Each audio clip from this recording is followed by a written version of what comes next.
ओम सभी साधकों को धनतेरस की लख लख बधाइयाँ। साधकों, प्राचीन समय से ही हमारे देश में धनतेरस मनाई जा रही है।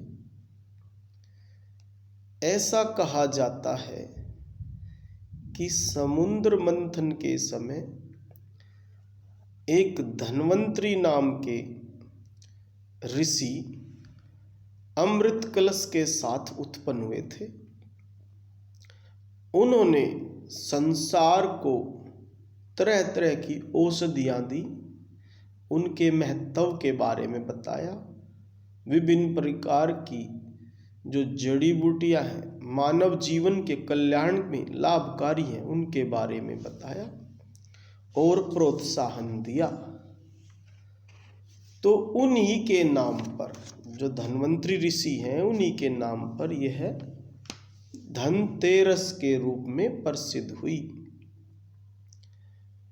और ये ज्ञान और समुचित नैवेद्य अर्थात खुराक, इसके महत्व के बारे में बताते थे। लेकिन समय के साथ साथ इसमें कुरीतियाँ आ गई हैं। आपने भी देखा होगा कि लोग नए नए बर्तन खरीदते हैं, कुछ लोग चांदी के आभूषण खरीदते हैं, कुछ सोने से बने हुए आभूषण खरीदते हैं। जरा सोचिए, जो लोग गरीब हैं वह भी इस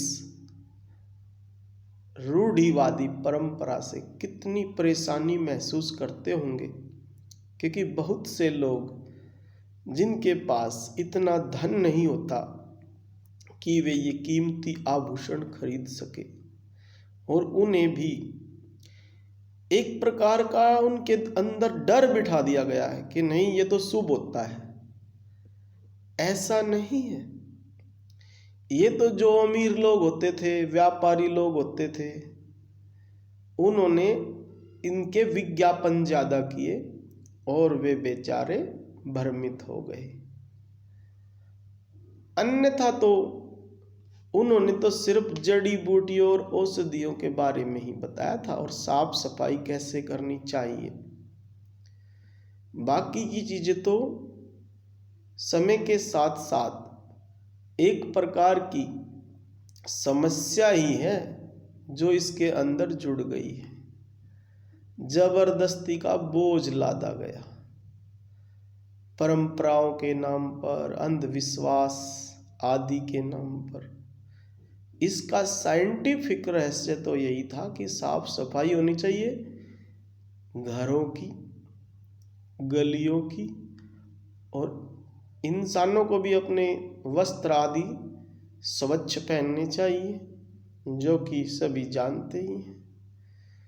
लेकिन भ्रामक विज्ञापनों ने इस धनतेरस का गरीबों के लिए तो एक प्रकार का बोझ युक्त वातावरण ही तैयार किया है। इसलिए मैं सभी से प्रार्थना करूंगा, अपनी जितनी भी आपकी औकात है उसके हिसाब से ही जो खरीदना चाहे खरीद सकते हैं। ऐसा भी नहीं है कि आपकी मर्जी है ये तो, लेकिन फिर भी ये धर्म के नाम पर या किसी दिखावे के नाम पर जबरदस्ती अपने ऊपर आर्थिक बोझ न ला दें। आप स्वस्थ रहें, आपका परिवार सदा सुखी रहे।